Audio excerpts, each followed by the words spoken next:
Babylonian legend of Enuma Elish dates back to the 7th century BC. The text was first discovered in 1849 by British archaeologist Sir Austen Henry Layard while searching the ruins of the library of Ashurbanipal in Nineveh. The story tells of how the first humans were created by an extraterrestrial race known as the Anunnaki. In the ancient texts of Sumeria, we have descriptions of these beings descending from the sky called the Anunnaki. The term Anunnaki means those who from the heavens came. It said.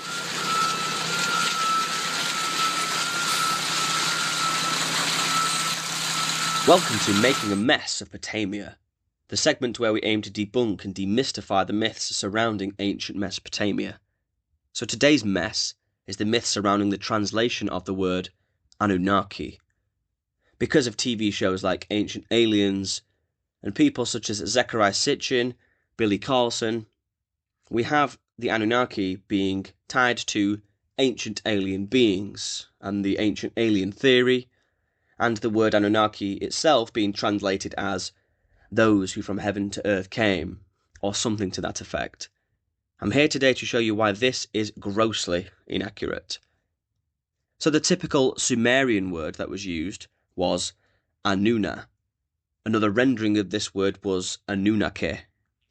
So let's take a look at the first word. So as you can see here, we have the cuneiform symbols at the top, which represent the word Anunna. So left to right, let's go through and explain the grammar.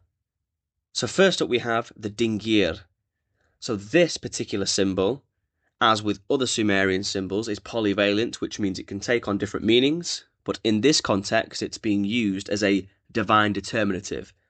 So this lets the reader know that the name that comes after this symbol is of divine status. Next up we have A. Now this is the word which can mean water, or seed, or semen. Then we have Nun, which here takes on the meaning of prince or princely. And finally we have Na, which is actually not functioning here as a word, but rather as a grammatical function comprised of the auslaut and genitive case. So the auslaut is essentially the N, that is on the end of Nun, has been brought into the next symbol. And then finally we have the A.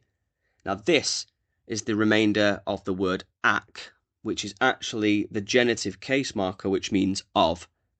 The K has been dropped here, which happens throughout Sumerian grammar for various different reasons.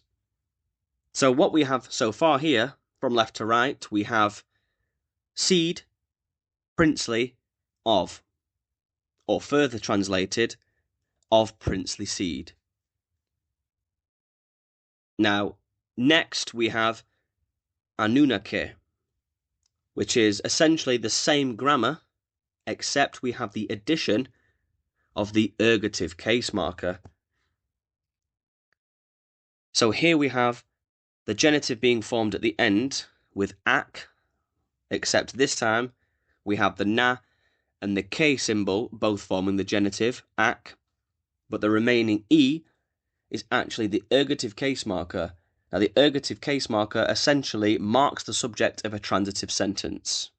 Without getting too technical, that's where we'll leave it there. But as you can see, regardless of the grammar, in both of these words, the translation that we have is of princely seed or of royal seed. So this is referring to the Anunna or Anunnaki gods mentioned throughout various different myths and compositions throughout Mesopotamia. So these could either be the high gods who fix the fates of human beings and the world, or the gods of the underworld which would help judge the fates of the people that would enter the land of no return.